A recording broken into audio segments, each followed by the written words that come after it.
Hola, muy buenas tardes, bienvenidos a Espacio Televisión. Mi nombre es Mayra Hernández y esto es Espacio Noticias. Y a continuación, estas son las noticias más relevantes de este viernes 16 de octubre. El presidente de la República, Nayib Bukele, anunció ayer por la noche, por medio de una conferencia de prensa, la entrada en funcionamiento del fideicomiso denominado FIREMPRESA para apoyar a las empresas afectadas por la crisis económica provocada por la pandemia. El mandatario catalogó como hecho histórico esta ayuda que el gobierno proporcionará a las micro, pequeñas y medianas empresas del país. En noviembre, digamos, y no paga nada en diciembre, enero, febrero, marzo, abril, mayo, sino que hasta noviembre del otro año paga su primera cuota, que son $1,000 entre 120, es decir, le tocaría como $8 de cuota, ¿sí? Más 0% de interés, porque no se acumula nada en el primer año. Ya ahí se empieza a acumular una cuarta parte de un 1% por mes, haciendo el 3%, vale decir, en el segundo año pagaría cuotas de $8 más pagaría el 3%, que sería $30, como $3. Bueno, la cuestión es que empezaría a pagar dentro de un año y empezaría a pagar los 10 años de pagos con 3% de interés anual y tampoco requiere garantía. Ahora, el problema es que ¿cómo comprobamos? Que es más difícil, ya que no están legalizados, ¿cómo comprobamos sus ventas, ya que no pagan, etcétera, no pagan IVA, etcétera? Aunque sí pagan IVA porque compran todo con IVA, eso es el mayor engaño de todos, que no pagan IVA, claro que pagan IVA, lo pagan y no se lo descuentan, pagan más. Lo que pasa es que Además, el presidente Bukele aseguró que Bandesal completó el fondeo de $600 millones para el fideicomiso para la recuperación económica de las empresas, con la emisión de $645.8 millones de certificados del Tesoro que realizó en septiembre. El apoyo se divide en tres, y lo que hicimos para poder fondear esto es que ya Juan Pablo había logrado antes que se aprobara el fideicomiso. Lo que no se aprobó, como siempre los diputados hacen el juego de aprobar pero no ratificar pero no asignar. Entonces en este caso ellos aprobaron el fideicomiso, pero no lo fondearon. Entonces de esa manera ellos se llevan, según ellos, piensan que la gente es tonta y la gente es todo lo contrario, ellos son los tontos. Y entonces aprobaron el fideicomiso, pero no lo fondearon. Entonces nos dejaron el fideicomiso vacío. Entonces yo les dije, ¿cómo podemos hacer? Si ustedes recuerdan, hace un par de semanas hubo un escándalo que hizo la oposición porque nosotros habíamos colocado 645 millones de dólares en CETES. Y decían, el gobierno quiere dinero, el gobierno por ahí quiere ese dinero, y pues nosotros no les íbamos a decir, porque si les decíamos, era capaz que pasaban una ley en contra de la empresa privada. Y entonces lo que hicimos con ese dinero fue fondear el fideicomiso. Y ya lo tenemos plenamente fondeado, o sea, es decir, el 100% del dinero requerido en el fideicomiso ya está dentro del fideicomiso de Bandesal y ya la estructura ya está hecha, y no solo la estructura, sino que ya está listo. Otro punto importante que informó el mandatario es que este apoyo para las empresas no es reembolsable y se dividirá en dos pagos de $700 millones. Las empresas que están beneficiadas a este subsidio son las que tengan menos de 99 empleados y facturen menos de 7 millones al año, es decir, las MIPYMES. Es un subsidio de $140 millones para ayudar a pagar la planilla. El apoyo, como dije hace un rato, no es reembolsable y se divide básicamente en dos pagos de $70 millones. El primero se va a hacer hoy en octubre. Yo hablaba con Juan Pablo y me decía, presidente, estamos listos para desembolsar ya. Eso quiere decir que vamos a poner 70 millones para octubre y 70 millones para noviembre.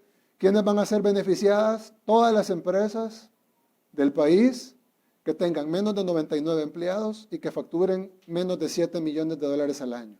O sea, si factura más de $7 millones al año, ya no es MIPYME, ¿verdad? Y si tiene más de 99 empleados, es decir, tiene 100 empleados o más, tampoco es MIPYME. Pero todas las que tienen menos de 99 empleados o menos de $7 millones de facturación y menos de $7 millones de facturación, Además, el presidente Bukele dijo que las empresas que resulten beneficiadas deberán pagar las planillas de sus empleados actuales, empleados suspendidos e incluso a los empleados que resultaron suspendidos a causa de la pandemia. Entonces esto beneficia a las empresas, pero también a los trabajadores despedidos o suspendidos. Si digamos que la empresa tiene 40 empleados y de los 40 empleados se acaba con 20, tiene 10 despedidos y tiene 10 suspendidos. A los suspendidos les paga el 50%, a los despedidos no les paga nada y a los que tienen trabajando les paga el 100%. Esta empresa se va a ver beneficiada porque en octubre va a recibir la mitad de la planilla para pagarle a los 20 empleados que tiene funcionando, le va a dar todo lo que le está dando a esos empleados que tienen suspendidos, o de repente la empresa dice, voy a hacer el mismo esfuerzo y le voy a dar el 100%. Eso es una decisión de la empresa, dándoles el 50% más el 50% que el gobierno le va a dar.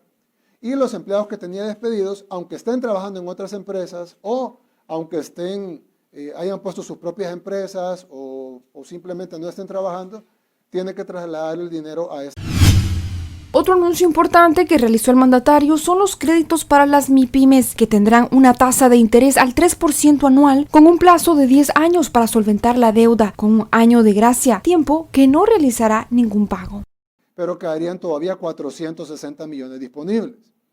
¿Cómo vamos a utilizar este dinero? Entonces ahí pasamos a la segunda, que es la línea de créditos para MIPYMES. Ahí tenemos una línea de crédito de 360 millones de dólares para todas las micro, pequeñas y medianas empresas del país, formales. Ya vamos a hablar de las informales. Y entonces, la MIPYME formales, ¿qué es una MIPYME formal? No sé si podemos pasar a la gráfica. Una MIPYME formal, bueno, perdón, las condiciones del crédito, es un crédito súper blando. Normalmente, una MIPYME no tiene acceso a esto, un crédito así. Bueno, ni siquiera la mayoría de las grandes empresas no tienen acceso a un crédito así. De hecho, el Estado va a perder. Es decir, nosotros vamos a perder un poco de dinero, pero bueno, hay dos formas de responder a una crisis. O nos contraemos o impulsamos. Y nosotros hemos decidido impulsar, no contraernos. Hay otros países que han decidido contraerse. La historia dirá quién tomó la decisión correcta. Nosotros creemos que la decisión correcta es impulsar, no contraerse. Si nos contraemos, vamos a entrar en una recesión de 10 años. Si impulsamos, vamos a romper las expectativas. Vamos a salir mejor que las expectativas. Entonces el crédito va a tener una tasa anual del 3%. Ojo, muchas microempresas están pagando tasas anuales del 30% o se fondean con la tarjeta de crédito del 40, 50, 60% anual. En este caso va a tener una tasa del 3% que ni siquiera los créditos hipotecarios tienen esa tasa. El plazo es de 10 años. Es decir, si presta $10,000, va a pagar $1,000 al año al 3%. Pero no va a pagar nada en el primer año. Asimismo, el presidente de Bandesal, Juan Pablo Durán, mencionó el proceso para que los empresarios puedan aplicar tanto al fideicomiso y crédito. Será automatizado mediante una página web con el fin que las personas no tengan que presentarse al banco a realizar las diligencias. También todo va a ser a nivel automatizado. Todo lo va a subir a nivel escaneado y hasta el día del desembolso usted se va a presentar al banco con los documentos originales, pero ya es el momento en que se le van a canalizar los recursos. La idea es que no tiene que llegar al banco, no tiene que ir a hacer fila, no tiene que ir a perder tiempo, no tiene que arriesgarse por la pandemia.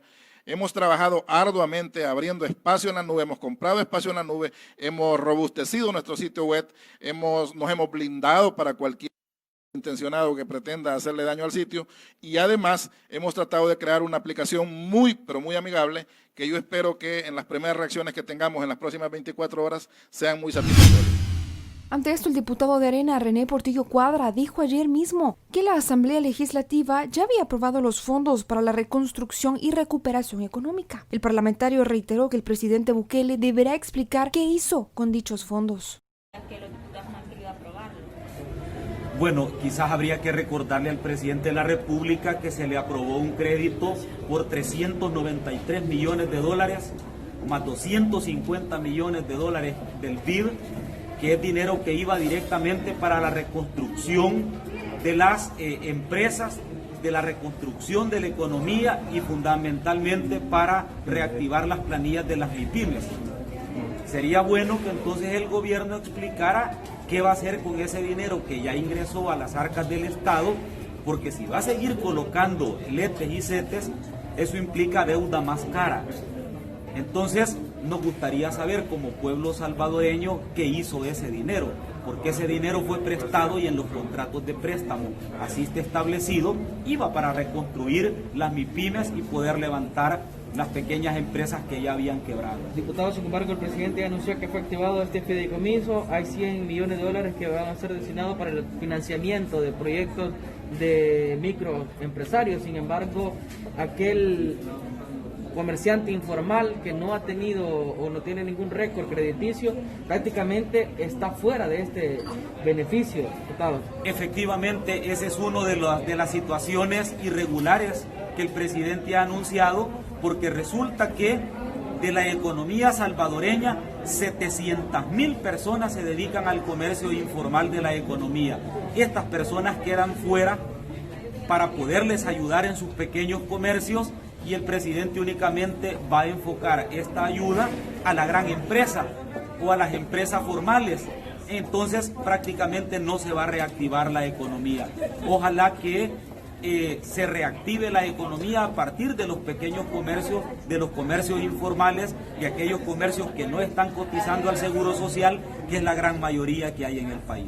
En esta misma línea, el diputado Carlos Reyes mencionó que el gobierno utilizó los fondos aprobados por la Asamblea Legislativa para pagar CETES. Sin embargo, el parlamentario espera que los empresarios que resultaron afectados sean realmente beneficiados con el fideicomiso.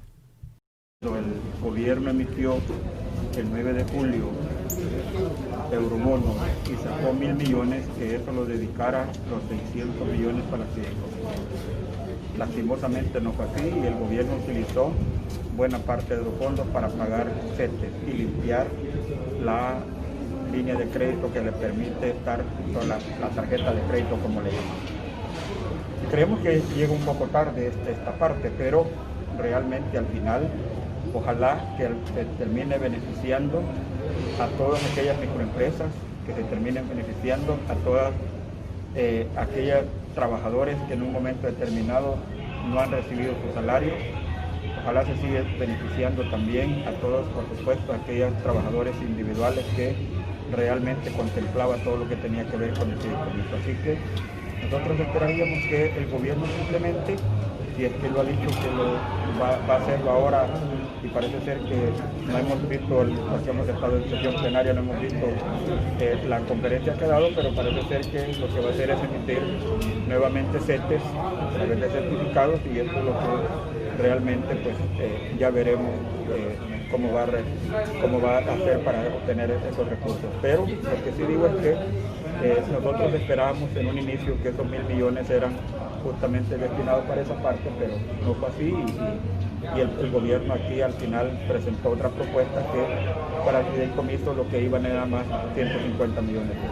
¿Llega tarde esta Nosotros creemos que llega bastante tarde, porque al final de toda la distribución de los 354 millones que presentó el gobierno, pues había una parte ahí que tenía que ver nada más para el fideicomiso alrededor de unos 150 millones, si no mal recuerdo, eran 70 para microempresas, era 20 para lo que tenía que ver con préstamos a personas individuales, y lo que sobraba realmente era ya definitivamente muy poco para lo que se estaba planteando, tal como se había aprobado aquí en esta Asamblea.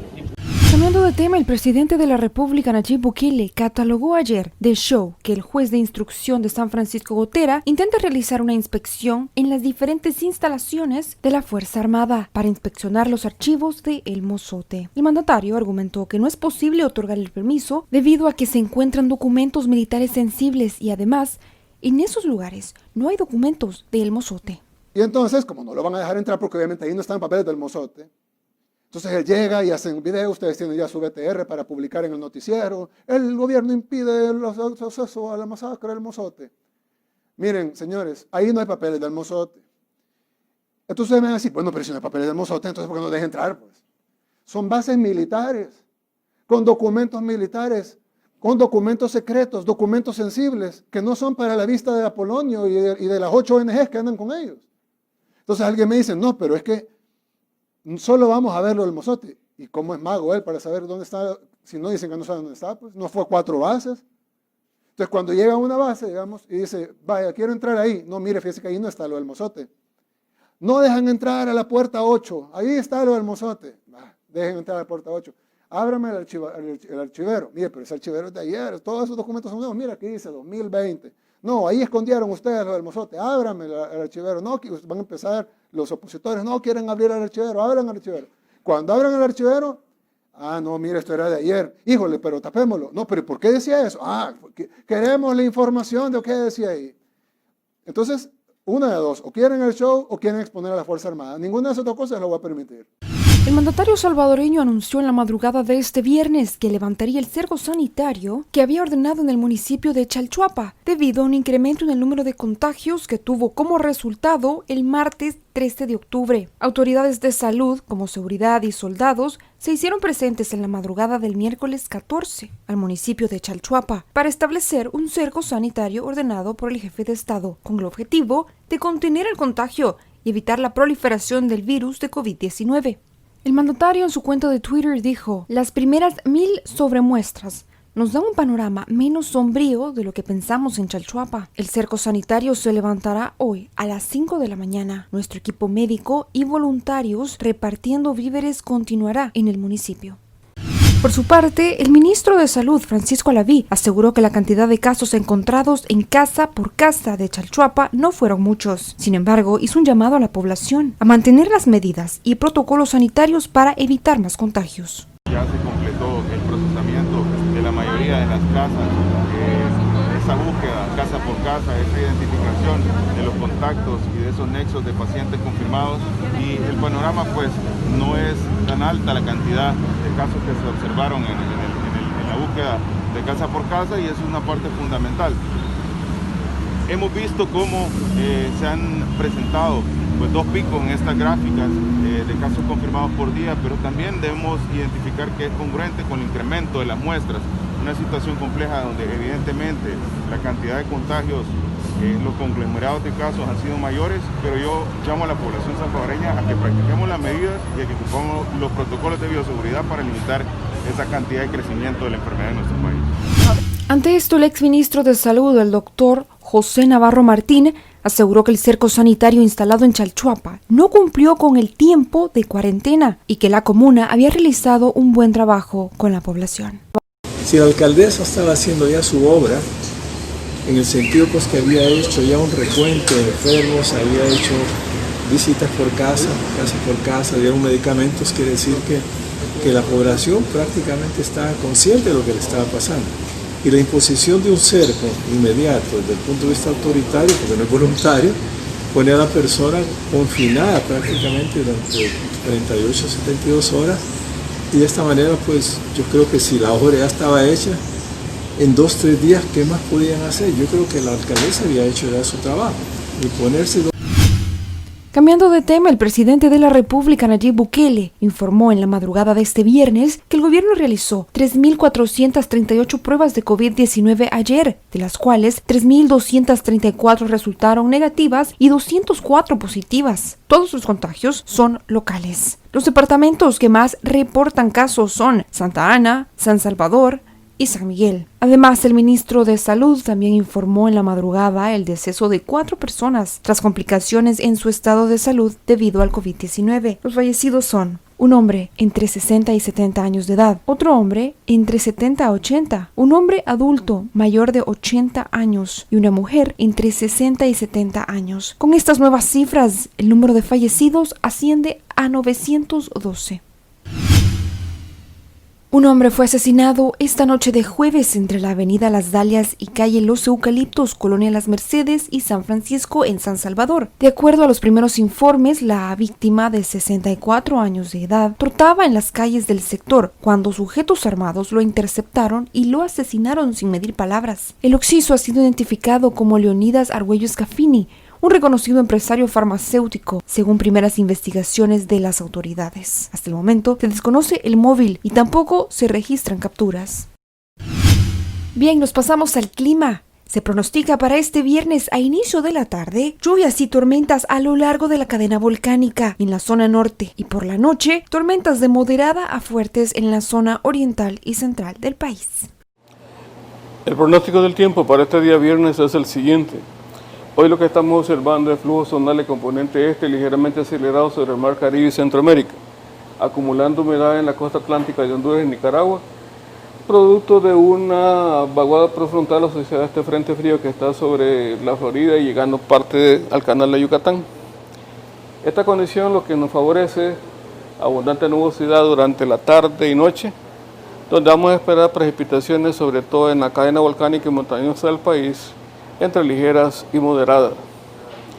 Las temperaturas para esta tarde en la zona oriental se esperan con 36-37 grados, zonas costeras cerca de los 33, 34 y en los valles interiores 31 a 32 grados centígrados.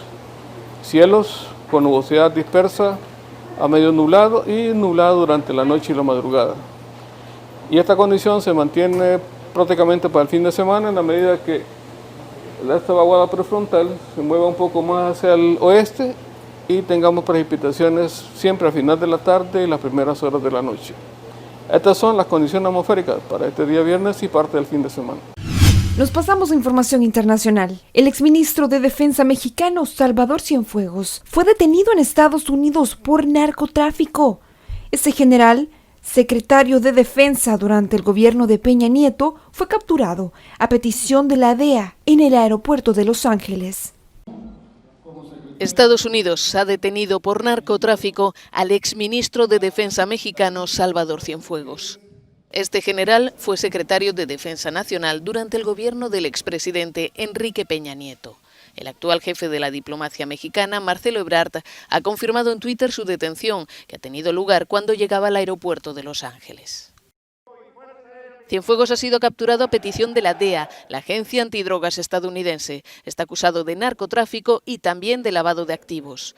Fue ministro de Defensa con Peña Nieto entre 2006 y 2012, un periodo en el que como responsable máximo de las Fuerzas Armadas tuvo un papel clave en la guerra contra el narcotráfico. La detención de Cienfuegos es la de mayor calado de un funcionario mexicano en Estados Unidos desde la del exministro de Seguridad Pública Genaro García Luna por haber recibido sobornos del líder del cártel de Sinaloa, Joaquín El Chapo Guzmán. Miles de manifestantes burlaron este viernes a la policía de Tailandia y volvieron a desafiar el estado de emergencia severa decretado en la víspera con una protesta antigubernamental pacífica en Bangkok, que fue finalmente disuelta con cañones de agua y agentes antidisturbios. Con cañones de agua, la policía tailandesa intentó este viernes dispersar a la multitud de manifestantes que volvieron a desafiar el estado de emergencia con una protesta antigubernamental en Bangkok. Pese a la lluvia, miles de jóvenes se congregaron en la capital para reclamar la liberación de más de medio centenar de personas detenidas desde el martes por participar en unas manifestaciones que forman parte de la ola de protestas que desde el pasado julio piden reformas democráticas, incluida la monarquía. Durante un par de horas los manifestantes corearon sus habituales gritos en pro de la democracia, hasta que finalmente centenares de antidisturbios les obligaron a ser dispersados. El gobierno decretó el jueves un estado de emergencia severa para prohibir las reuniones de más de 4 personas y la publicación de noticias que afectan a la seguridad nacional. El estado de emergencia se aprobó después de que el martes tuviera lugar una protesta masiva en la que se produjo un gesto inédito de rebeldía, cuando los manifestantes se acercaron a escasos metros a una caravana de coches donde viajaban miembros de la Casa Real, entre ellos la reina Sutida y el príncipe Dipankorn.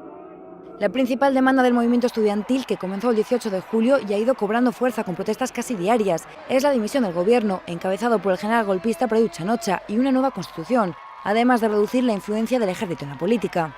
Los manifestantes piden también una reforma en la monarquía, un tema tabú hasta hace poco por el gran respeto que ha inspirado la institución y la dura ley de lesa majestad, que prevé penas de hasta 15 años de cárcel para quien critica la corona.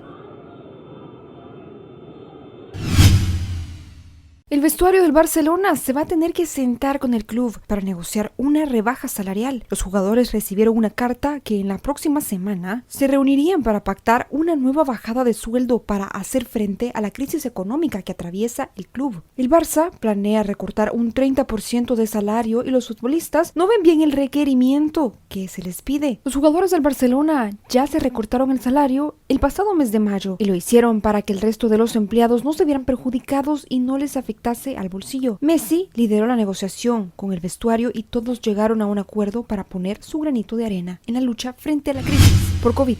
Y ahora a los espectáculos. La actriz y cantante mexicana Chantal Andere informó esta mañana que resultó positiva a COVID-19, enfermedad que había contraído durante su participación en el reality show de Univision, Tu cara me suena, donde también se registraron otros 3 casos, entre los que destaca la intérprete mexicana Sandra Echeverría. ¿Cómo están? Espero que muy bien.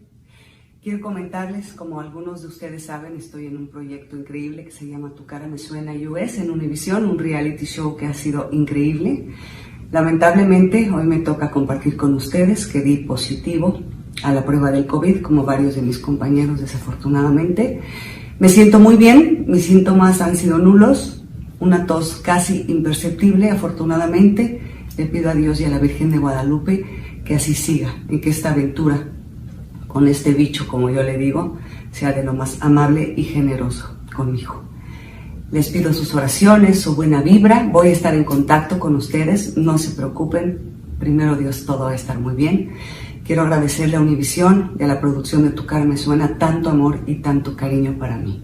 Les mando un beso, bendiciones, cuídense mucho y estamos en contacto.